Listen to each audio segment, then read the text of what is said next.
My thesis question is, how does outdoor education shape children's learning and social emotional skills beyond the classroom? Okay. My childhood was spent playing outside all the time. This is me here and here and here. All of these pictures are me. My family always took me outside. They literally pulled me out of school like every single week to go camping or to go on a hiking trip and just learn outside. My family was very big on teaching me like life skills and how to survive in the wilderness. My sister, who is only 3 years younger than me, got a phone much earlier than I did. And I realized that she got really addicted to it before she was even 10. She was on it all the time, she was less outdoors, and I also, as like a 13-year-old, I was jealous. I was like, why did she get a phone before me? That's not fair. But now I realize that that is not good, and it was actually really upsetting. And I obviously don't blame my parents. It was something that just happens, and it's a weird time, and my sister's in a weird generation where they grew up with phones, and she was born when things got really popular. So my parents kind of had no clue what to do, and they're like, oh, well, if you're going to go on the bus, we got to make sure you still have a phone in case something happens. But I realized that this is not very good, and I saw my sister's mental health decrease. Growing up in my generation, I have watched us and other youth become less connected with nature and more connected with screens. I watch these kids scroll TikTok and make videos and watch YouTube and kind of just spend their life on their phones. And I also realized growing up now is our schooling kind of took over with computers. In like elementary school, remember kind of transitioning over to computers in like 4th grade, and then we honestly stopped doing like any work on paper and all work on computers. And as somebody who doesn't like to work on computers, it was really hard for me because I wanted hands-on and I wanted to be learning right where the paper is or doing activities outside, and I didn't learn the best that way, and I thought that was really detrimental to us and our learning, as all we're doing now is just transitioning onto our computers. 2025, there has been a 50% decline in outdoor play, and only 27% of kids play outside regularly. This really is upsetting. I am somebody who really supports more outdoor education and trying to get off of screens, and to see this and watching and also experiencing phone addictions, this really upsets me. I think 27% for the entire world is really, really upsetting, and I think something should be done about it. So, why is outdoor education key? Now, outdoor education has been around for many, many decades. It was inspired by traditional schooling in like Scandinavia and Germany and all different other countries. There was a very different learning style of wanting to play, and kids never actually went to school until they were 7. So, inspired by those decades and cultures, Outward Bound launched in 1925, which was giving space for youth to step out of the city and learn in nature. Alongside Outward Bound came Girl Scouts, Boy Scouts, camps, and other forest schools. These gained really large popularity in the U.S. after about 1964 when Outward Bound came here into Colorado, and they formed a way to teach kids how to get outside and give an alternative learning to just the typical traditional schooling classroom. Between these outdoor education programs, I have picked out 3 factors that I think the youth can develop the best through outdoor education and that can support their development so they can be healthy adults. The first is developing a sense of belonging. So, humans need to feel that they belong somewhere, specifically adolescents and children. If they don't feel that they belong somewhere, their mental health decreases. Right now, with screens, we see that their depression and their mental health is also decreasing because of the screens, because they're communicating through cell phones and through iPads and through computers, and they're not having those social interactions face to face, and they're not learning how to work together or how to solve problems when a conflict comes up. So this is where outdoor education really takes a sense of belonging and helps students not only sometimes find their people or where they fit in, but also the skills that they can take to find their sense of belonging outside of just that program. In outdoor education, students are grouped into small groups. These small groups are very helpful for students because they can feel more comfortable and build deeper connections without having to be surrounded by, say, 30 other classmates and getting drowned out by one other student. Instead, they're being heard by each student, and the teacher is able to be aware of every single one of them. In small groups, conflict can occur, but this conflict is actually positive and not negative, which can be kind of weird to some people. But what I realized in my research is that conflict creates a positive interaction with students, and they can form communication and learn how to develop conflict resolution skills. So pretend there's a group, say all of us are going camping. We've never gone camping before, and Adam is the teacher. He's leading this. It's rainy, it's storming, it's gross. We came to camp late and we still have to cook. You guys don't know how to cook, right? We're like 10-year-olds. We don't know what we're doing. Talia is so upset at Arlo because he can't pick out cheese and he can't cut cheese. She's like, why can't you just use a knife and slice up some cheese? And Jessica's angry and everybody's cold and it sucks and it's not fun in the moment. So you guys start to fight, arguments happen, but Adam, the cool leader over here, he kind of directs you guys back.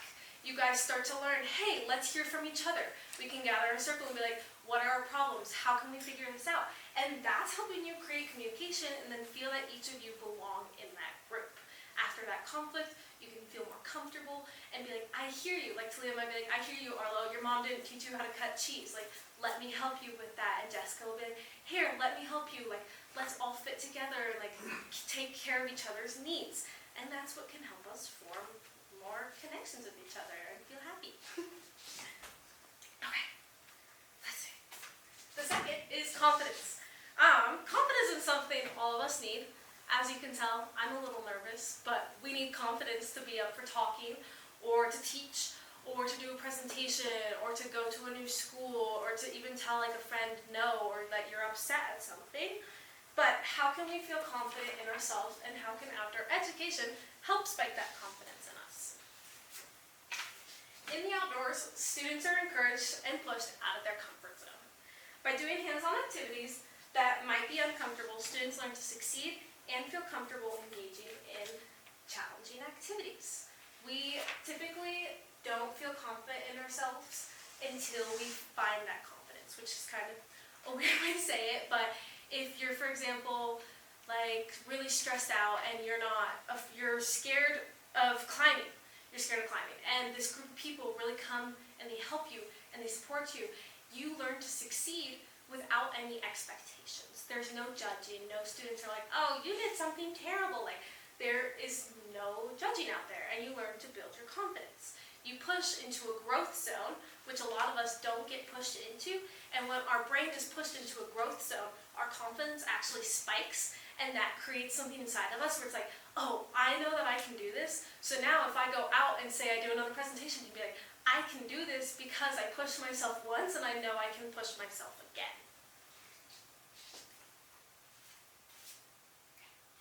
Lastly is risk-taking.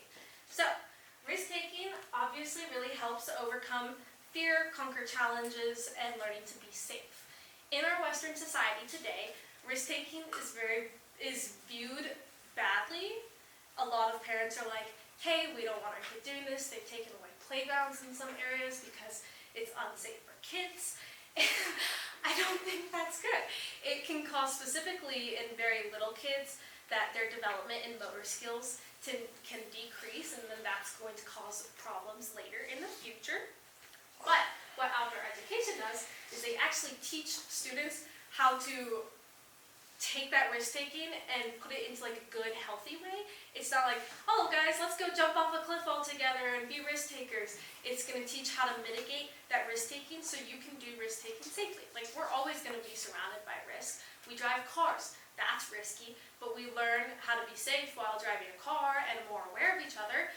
For example, you're going climbing. You might get taught in a climbing class like how to do ropes properly, they're trying to mitigate that risk, but also letting you guys want to do risk taking because it's healthy for our brains, because that also can boost our confidence, because we go, oh, I just did something that might be risky and might be hard for me, but I think it's actually safe.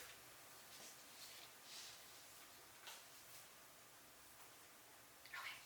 So, now I can give you guys the evidence from my thesis or from a research paper or from somebody else's experience, but I think the most valuable evidence I can give you today is my experience. So, coming from a different school, I felt very out of place. I felt like I couldn't make friends. I didn't feel confident in any skill possible, and I felt that I couldn't get out and meet new people or take a risk or step in front of a class and talk in front of a class. But when I came here, that really opened up. I specifically started off when we went to our Osprey block. The first Osprey block I did was my backpacking Osprey block. And something really bad happened, and I had an asthma attack when we were backpacking. And it was hard for me because it was really challenging to be vulnerable. But with the leaders and the kids that were around me, everybody was super supportive.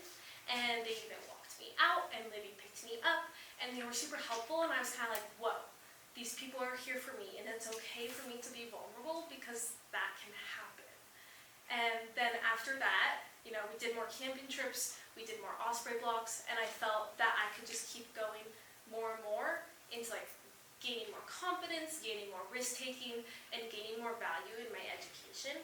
I felt that I learned the best when I was outside, meeting new people, experiencing different people, experience us all dirty and stinky after 10 days of camping in the wilderness. And that can be very uncomfortable. And I felt that I gained the most knowledge out of that too. I felt that specifically in our climbing Osprey blocks, that I learned how to really manage my safety, not only with ropes or bouldering and learning how to take care of each other, but also with muscle management and learning how to take care of my own body, because we can take risks, but we can also damage our body in those risks, and it's important to learn those things. So I felt that that was very helpful, and it was this big change for me when I go from a school that shut out everything about me, and I was that kid amongst 30 other kids who didn't know anybody. The teacher didn't know me.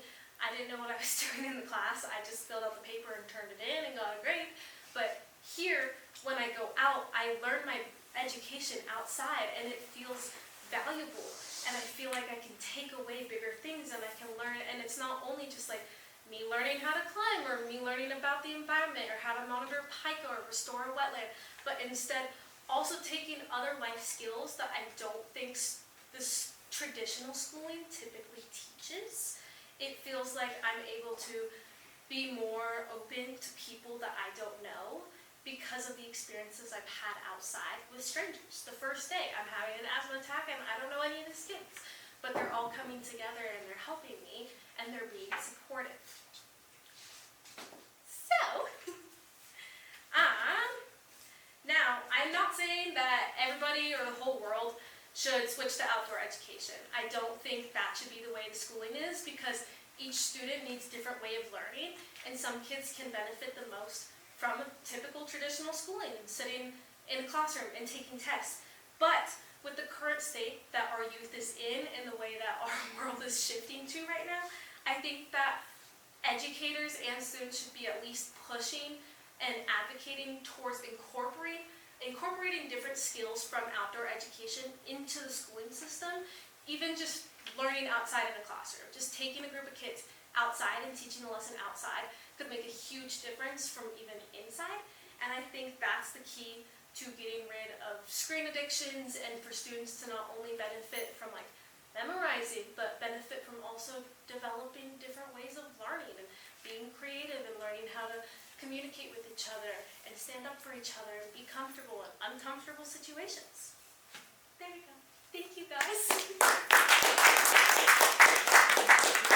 We don't need to take the Q&A. Thank you, Adam.